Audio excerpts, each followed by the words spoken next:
Tell me, Callie, about the story that you told me. I'm assuming you can't get arrested now. So we started booking down through the woods, sprinting out the driveway, get in the car. We got in the car, had just pulled out and saw the fire truck coming in. No. And then after the fire truck, a little while later, we passed a police car also coming in. Jump in with both feet. Go big, Follow your dreams. grab life by the reins. This is how we live. We're Callie King And Andrea Wadey, 2 horse trainers always looking for adventure, and finding it. Join us for stories of dangerous travels, wild animals, new challenges, and in the end, always learning. alongside our magnificent horses. So saddle up. And follow along. You're listening to Grab Life by the Reins.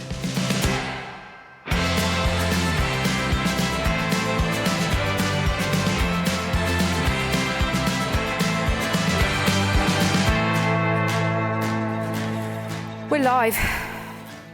You know what We live our life live. I do have something to tell you that because we picked you up in that airport in that sweater. Yeah. And you know the first thing I thought? You look like one of those little fuzzy caterpillars. Well, that's nice, isn't it? And that's how the America trip starts. Here comes my friend who looks like a fuzzy caterpillar. Well, that was after... Do I really? That was after, I think, at least 2 circles of the airport trying to locate you. Well, I'm sorry, but I was expecting you to walk into the lounge to collect us. I'm sat there like, well, she'll be here in a minute. You're like, yeah, no, I'm driving around the perimeter of... Do you know how big Philadelphia Airport is? Honestly, it is really big. It's American service for you. Yeah. I was expecting more. I'm famous, don't you know? So I just had so much fun last night. Callie introduced me to my first American fire pit. And what they called? S'mores. S'more. S'more, no, not plural. A s'more. Well, there's s'mores because you rarely eat one. True. But singular would be a s'more. True. So I had the job of being Callie's assistant. We had our clients all around the fire pit. And Callie is one of these people who is so brilliant at teaching, but outside of her lessons, she mostly communicates with telepathy. You're just supposed to know what she wants. So she's like, are you ready? And she comes towards me with this like prong that looks like heated up devil horns, waving a melted marshmallow at me, shouting, are you ready? I didn't know whether to open my mouth or burn my fingers. And then everyone else in the fire circle shouting at me, are you not ready? I'm like, ready for what? And I'm holding a piece of chocolate in my hands because someone said chocolate's in it. You already had your grimy hands in the chocolate bar, so I assumed that you were preparing it for the s'more. And what the hell's a graham cracker when it's at home? Oh my God. Oh, yeah, digestive. Digestive biscuits. You know, it's the right thing to say. But I must admit, they were tasty. They were tasty when I finally got one because she dropped the first one in the fire. The second one I wasn't ready, so it melted off completely. Third one you burnt. Yeah, but it tastes better with that little bit of carbon around the outside. Just a little black and a little crispy puts the right flavor into the s'more. That's what every man says at a barbecue. Everything tastes better burnt. Oh, but we've had so much fun, haven't we? You got the hang of it. I think by the 4th one, I could hold it steady. You would just come with the crackers. I was ready. We were like a production line. Yeah. There's something about being outside, though, isn't there? Like outside, watching the stars, round a fire, sharing stories. I mean, it was hilarious. Tell me, Callie, about the story that you told me. I'm assuming you can't get arrested now. To do with paper bags and your neighbours. I'm going to throw you under the bus. Well, I can't be around fire without this one coming back into my mind. So when I was about 16, we were all in 4-H. This is what 4-H kids do. My hooligan group of friends and I thought that it would be really fun to take a paper bag, fill it with horse poop, put some gasoline on it so that it would burn well, because we knew about fire, and put it on our friend's porch and light it on fire. And we thought it would be hilarious We pictured she would come out, she would kick it, she would get horse poop all over her foot. Instead, what happened is we used a rather large bag. So that meant that the flames went rather high. And most of your houses are wooden, have wooden porches. Yeah, we didn't think that far. No, clearly. So we ran up, we put this thing on, we got it lit, we ran back in the woods. There were 3 of us. We're all there crouched in the woods watching, laughing hysterically, like silent laughing. How big was the fire at this point? It was like 18 inches high. It wasn't super high, but it wasn't the kind of fire that you would just kick. No. And I think we also failed because we used dry horse poop. Oh my God. Which is a bit flammable as well. People are making fire bricks out of horse poo, so that stuff goes. That shit flies. So we were sitting there, we were waiting and waiting and waiting. And finally, our laughter started to die down because I had this one friend, Emily, who she was the smart one between the 3 of us. She was the one that finally thought, this is going a little long.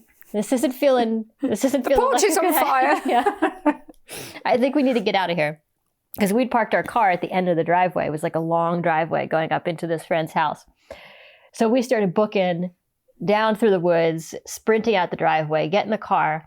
We got in the car, had just pulled out and saw the fire truck coming in. No. And then after the fire truck, a little while later, we passed a police car also coming in. So all hell had broken loose. That family thought they were like under attack by an arsonist. Realistically, Nice. When at midnight you look out your front porch and there's a rather large fire burning on your porch. That's intentionally been put there. That is going to make you shit yourself, Yeah. to be fair. The things that you don't consider when you're 16 years old. I mean, the plan was solid, I think. However, you maybe didn't anticipate the results. Did you get in trouble? Well, we stayed silent for about a week. Nice fessing up then. It wasn't me. It was her. It was Emily. And then I don't remember who was the first to break. It was not me. But someone broke to their parents. And then it went around to all of the parents. Of course it did. All hell broke loose. We all had to go and make our confession. Not the walk of shame. Oh, the walk of shame. The phone call of shame, actually, I think is how it went down. How did they receive that? Did they make you like really squirm? They received it very graciously. Wow. They gave us what we were due, which was, the guilt was due. Yeah. But yeah, they took it graciously. But the friendship was forever changed. Yeah. They're like, no, they are the weirdos. Do not go round with those lost children. I have a funny fire story that I've just remembered. In England, we have a thing called Boxing Day. And it's not the day you all punch the crap out of each other. It's the day after Christmas. It's called Boxing Day. And we were due to go off to a family gathering. And we lived in the countryside and we had a multi-fuel stove. Like that was our heating. And we used to put these coal things on there. And anyway, we had to change it, take the ashes out. And we had a wooden fence that went right round our garden. So Chris was pulling out the ashes. Oh no, it was me. It was my fault, actually. I pulled out the ashes and I threw them on the ash pile. But as usual, I was rushing, not really paying attention, in my pajamas, not ready to go yet. Run out with the ashes, throw them on, walk away, come out with some more and realise the fence was on fire. And it was going. And we had pine trees all around our place. So there's all like the pine needles and... They go up quick. They go up quick. If you've ever lit an old Christmas tree? Yeah. They go up real quick. They go. Those buggers burn. So I was like, oh shit. Oh no, oh no, oh no. So I ran back in and said to Chris, the fence is on fire. So he's coming out and he's trying to put it out and he yells back, I hate to say this, but we're going to need the fire brigade. It's like, okay. So I rang the fire brigade and they come quick in England. Back then they did anyway. Chris is out there. Chris is out there trying to bash down the flames and all that. I'm inside, aware that I'm in my pajamas and all the firemen are coming and they're probably quite hot. So I'm like, well, screw the fire. I'm getting changed. And Chris is yelling, where are you? I'm just getting water. And I'm quickly getting changed. And I came out with a saucepan full of water, completely changed, and my hair brushed. And he just looked over and he was just like, are you kidding me? And with that, the fire brigade came in through the gate. He has never let me live it down. He said, don't ever let me be in a house fire, God forbid, with you. So was there anyone that, had you not been with Chris, you might have gotten a date? Maybe. There was 2 I went to school with. I think all firemen are hot. There's just something about them, isn't there? Yeah. I don't know why we didn't consider that. We probably could have played it. We could have turned around and came in behind them and said, we're stopping in for a visit. We saw this. Can we help? Coming up. We thought there might be a problem at your house. Oh my God. Oh, that is too funny. Yet another limitation of 16-year-old minds. Yeah. Yeah, you obviously didn't quite get that together. Brilliant. Love it.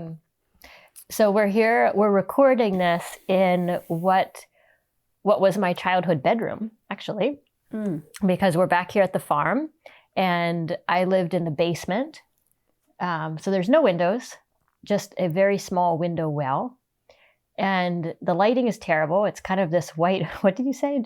An insurance office lighting? Like an insurance office with like the yellowing plastic light things. And they don't all work, so it creates this really weird shadowing effect all around the room.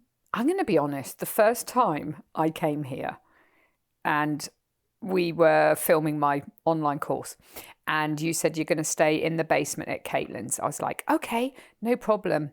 I got to the kitchen and then there's like this freaky trapdoor thing and down I go.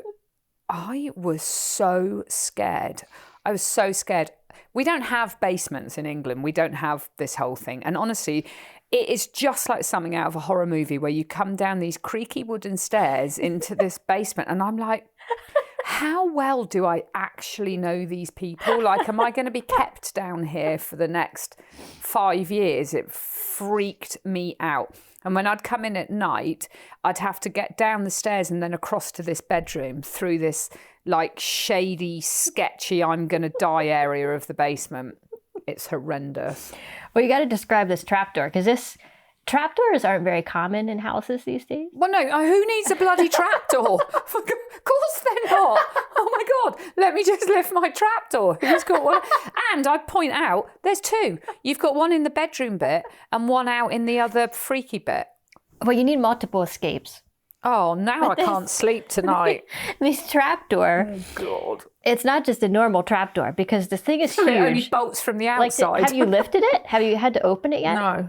You got to really put your back into it. I've said she can't shut it. I'm like, no way are you shutting that trap door with me downstairs. Well, you can't open it from the inside. It weighs so much. You can't push it up. You got to start, you grab the little brass handle and you got to get into a good squat. And then you just got to put your back into it, heave it up. And then it's got a chain that wraps around that brass handle. Oh, for the love of God. I'm going to the Holiday Inn. I'm not staying here anymore. But I have a very memorable story of being in here. I remembered as soon as I came down. So my bed used to be here, like against this wall, the other way. And this is probably like 17. So this would be a little bit after. I was a bit more matured after the other incident, the poop incident. But not much. Not by much. And it was early in the morning and I was sleeping. And my parents used to travel a lot. So from the time I was about 15, I would have long stretches of time that I had the place to myself because my parents were out. They were home traveling. alone at 15. Yes. Potentially illegal, just saying. But okay, you survived in your basement with your trapdoor. Jesus, what a conventional upbringing. Rules in Pennsylvania are a bit different. Clearly. So my parents were gone. And early in the morning, I woke up to the door opening. Not the trap door. The trap door I had left open because I had come down the night before. When you wouldn't be able to get out. Oh, God. I heard the front door opening. And I lay there in bed for a moment, thinking that maybe it was just my imagination. And then I heard footsteps coming And across. scraping. Oh my God. Because you stayed now here, you can really hear. Yeah, I what's won't be going staying on. here another night. I can tell you that for nothing. So I heard these footsteps coming across. And for a few moments, I froze. And then I started thinking, what should I do? I need to be able to defend myself because it seemed like they were on a mission. They weren't just like creeping around the house. They were headed straight towards the trapdoor. You could tell by the direction of the steps. So I was looking around. My heart rate's gone up. And you're in America now. So Yeah. you should be familiar with Jack Daniel's whiskey. Yeah. So the big bottles. It's like a gallon Yeah. of Jack Daniels. Oh, yeah. If you twatted someone with that, it would hurt. So I had one of those. Yeah. And it was almost full. So Well done at 15. I thought, Clearly not in England. I think it was a new bottle. So I thought, okay, this is the most suitable weapon that I have. So I got up because I was over there by this door and I stood here with my bottle. She's currently squatting against the wall, looking like she's playing imaginary baseball. I figured that as soon as they would throw open the door, I would bash whoever it was on the head. I would be okay. You'd have killed them.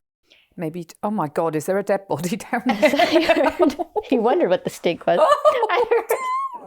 I heard them coming down the stairs. And then I had another insight that maybe it would be better if I pretended I was still sleeping in my bed. Or dead. And then I would have the opportunity to see who it was in the moment before I thrashed them with the bottle. So I got under the covers. Taxi to the airport, please. I waited under the covers. I had my bottle ready to go. And I heard the person coming across there, down the stairs, across, door opened, and in walks my boyfriend at the time. Oh my God. But actually very new boyfriend. I think we had been dating maybe a few weeks.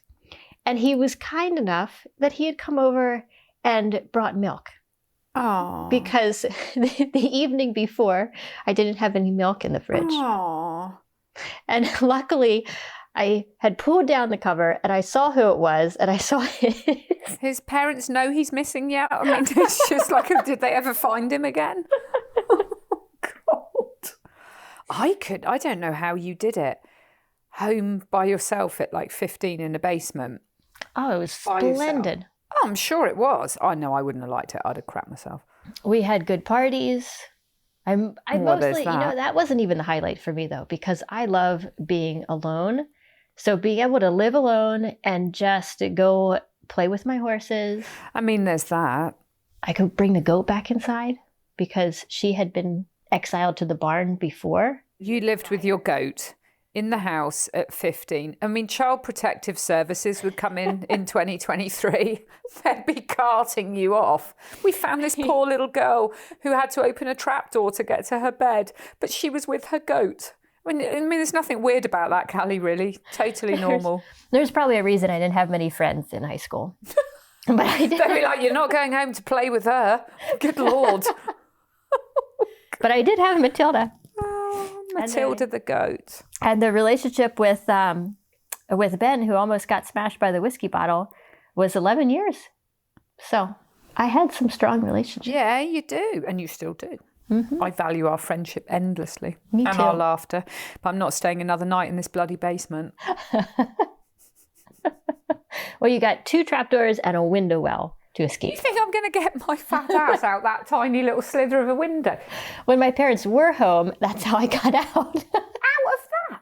Okay, so I'm looking, guys. This isn't a window. It's like an air vent. It's an air vent. The window itself Tiny. was easy, but the window well has that metal thing around it.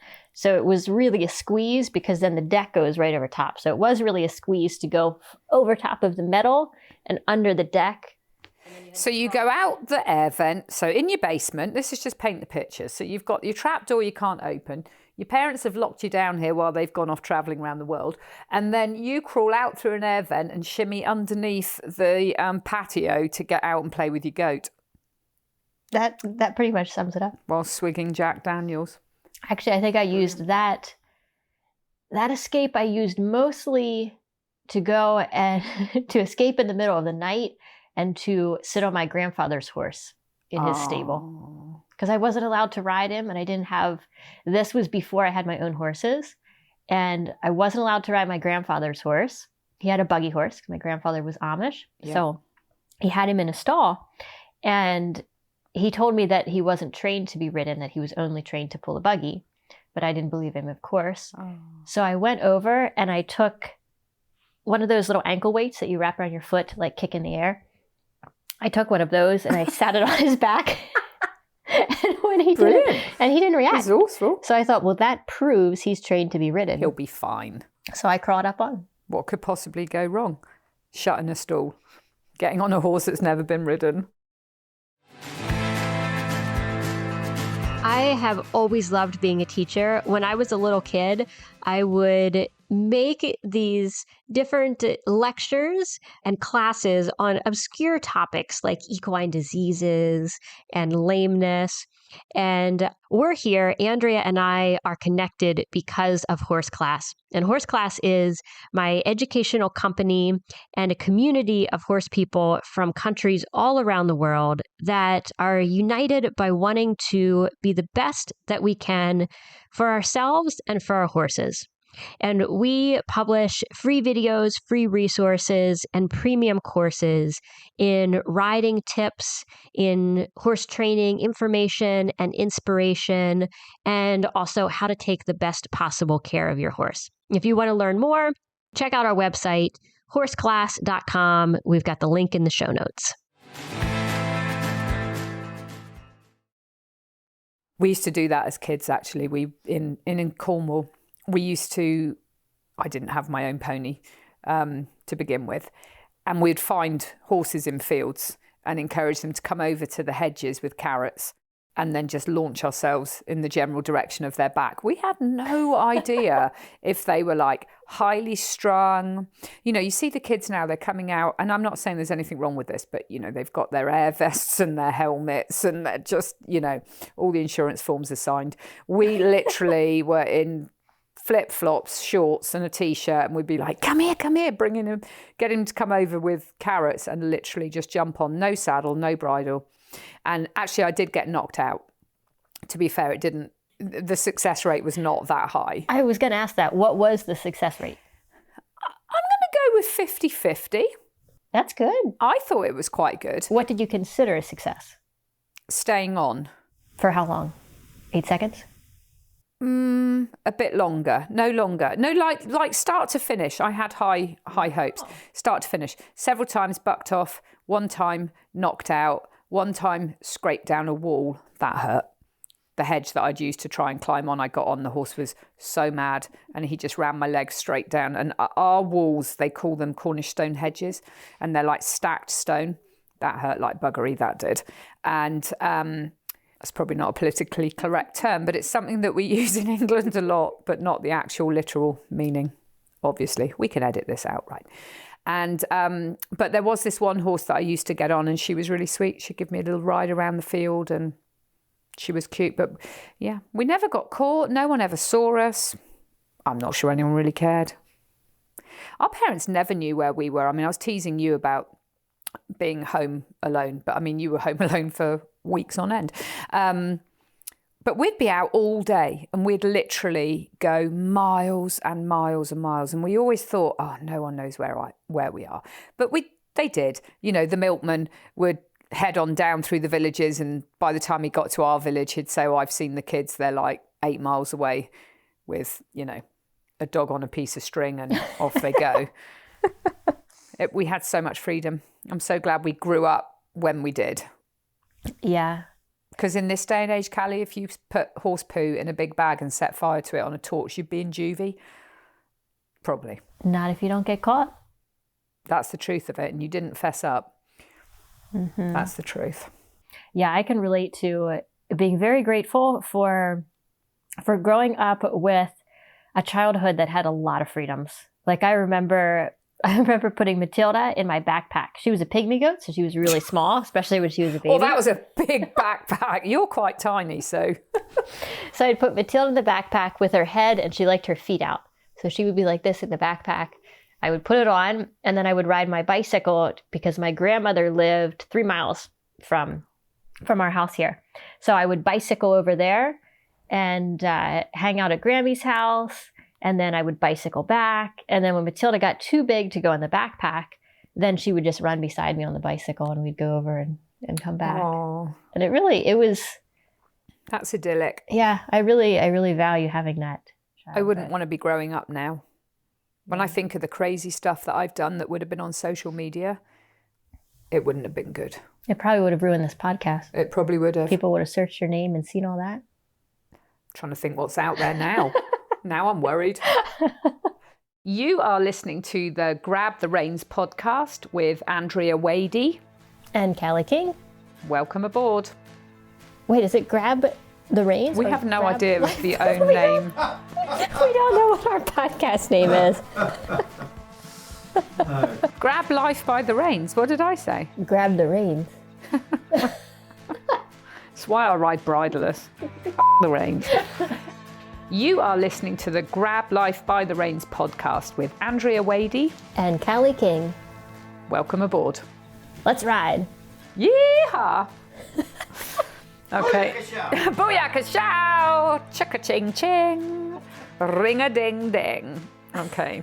This poor editor's like, can I go and get a drink now?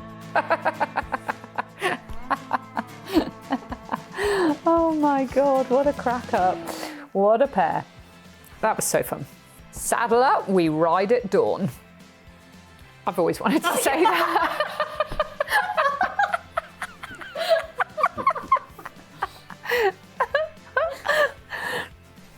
Bye. Thank you for listening to Grab Life by the Reins.